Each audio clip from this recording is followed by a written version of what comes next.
नमस्कार। आज मैं दिल्ली के तमाम लोगों को बहुत बधाई दूंगा कि भारतीय जनता पार्टी की दिल्ली की सरकार के एक तुगलकी फरमान के खिलाफ लोगों ने जो आवाज़ उठाई, सोशल मीडिया पे उठाई, एक्स पे उठाई, फेसबुक पे उठाई, गली मोहल्लों में उठाई, उस आवाज़ के कारण भारतीय जनता पार्टी की सरकार को अपने तुगलकी फरमान को वापस लेना पड़ा। कुछ दिनों पहले भारतीय जनता पार्टी के मंत्री उछल उछल के लोगों को लगभग धमका रहे थे कि कोई भी गाड़ी डीजल की अगर 10 साल पुरानी हो और 15 साल पुरानी पेट्रोल की गाड़ी हो तो उसको दिल्ली में रहने नहीं देंगे, ये कर देंगे, वो कर देंगे, पेट्रोल पंप पे स्पेशल टीमें लगाई जाएंगी, कैमरा लगाए जाएंगे। और ये मामला करीब 61 लाख गाड़ियों का था। 61 लाख परिवार, जिसमें 18 लाख कार थी और करीब 41 लाख के करीब बाइक्स बताई जा रही हैं। 60 लाख के लगभग परिवार दहशत में थे 2 दिन से कि भाई अगर आप हमारी गाड़ी जब्त कर लोगे तो नई गाड़ी कैसे खरीदेंगे। हर एक की गुंजाइश नहीं है नई गाड़ी खरीदने की। कई तो रिटायर्ड दंपत्ति हैं, रिटायरमेंट के बाद एक गाड़ी है, आसपास की मार्केट तक जाते हैं, महीने में जो है 20-25 किलोमीटर गाड़ी चलती है कभी कभी। अब गाड़ी आप जब्त कर लोगे तो नई गाड़ी कैसे खरीदेंगे।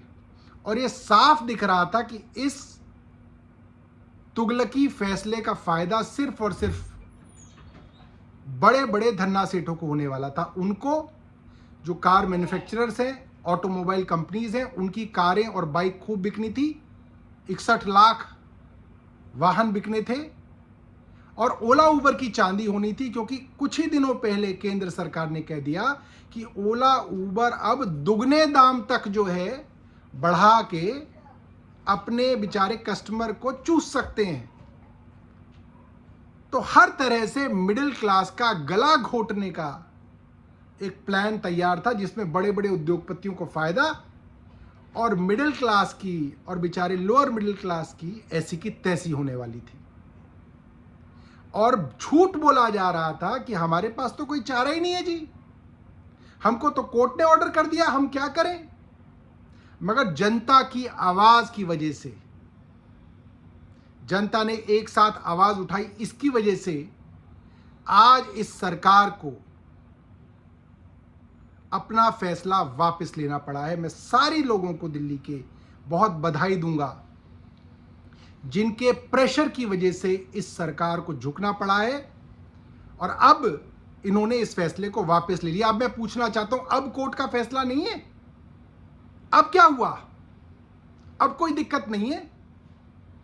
दोस्तों, मैं आप लोगों को बताना चाहता हूं, कोर्ट के फैसले को सिर्फ बहाना बनाया जाता है। सरकार को जो करना होता है वो सरकार करती है। सुप्रीम कोर्ट की 5 जजेस की बेंच ने फैसला दिया था कि दिल्ली के अंदर जो अफसरशाही है, जो ब्यूरोक्रेसी है, जो सर्विसेज है, जो विजिलेंस है, ये सब दिल्ली की चुनी हुई सरकार के पास होना चाहिए। 10 दिन के अंदर केंद्र सरकार ऑर्डिनेंस ले आई और सुप्रीम कोर्ट के फैसले को पलट दिया। जब फैसले पलटने होते हैं, ये ऑर्डिनेंस ला के फैसले पलट देते हैं। इलेक्शन कमीशन को चुनने का मामला था, सुप्रीम कोर्ट ने तय किया कि इलेक्शन कमिश्नर को चुनने की कमेटी के अंदर 3 लोग होंगे, प्रधानमंत्री होंगे, नेता विपक्ष होंगे और सुप्रीम कोर्ट के चीफ जस्टिस होंगे। भारतीय जनता पार्टी ऑर्डिनेंस लेके आई, चीफ जस्टिस को हटा के केंद्र के एक मंत्री को ले आए, ताकि केंद्र सरकार जिसको चाहे उसको election commissioner, chief election commissioner बनाए। सुप्रीम कोर्ट के फैसले को कब आप मानते रहे हैं? आपको जब मन करता है, जहां आपकी सुविधा होती है, वहां आप उस फैसले को पलटने के लिए ऑर्डिनेंस ले आते हैं, और जहां आपको सुविधा होती है उस फैसले को मानने के लिए आप उसका बहाना बना के लोगों को गुमराह करते हैं। गुमराह करना छोड़ दीजिए। आपके खिलाफ जो अपोजिशन पार्टी बैठी है, आपके खिलाफ आप कोई गलत काम करेंगे, ये पढ़े लिखे लोग हैं, आपकी पोल खोलने का काम करेंगे और रोज करेंगे। हम डरने वाले नहीं हैं। आप सोचते होंगे कि आप डरा देंगे, हम डरने वाले नहीं हैं। धन्यवाद। जय हिंद।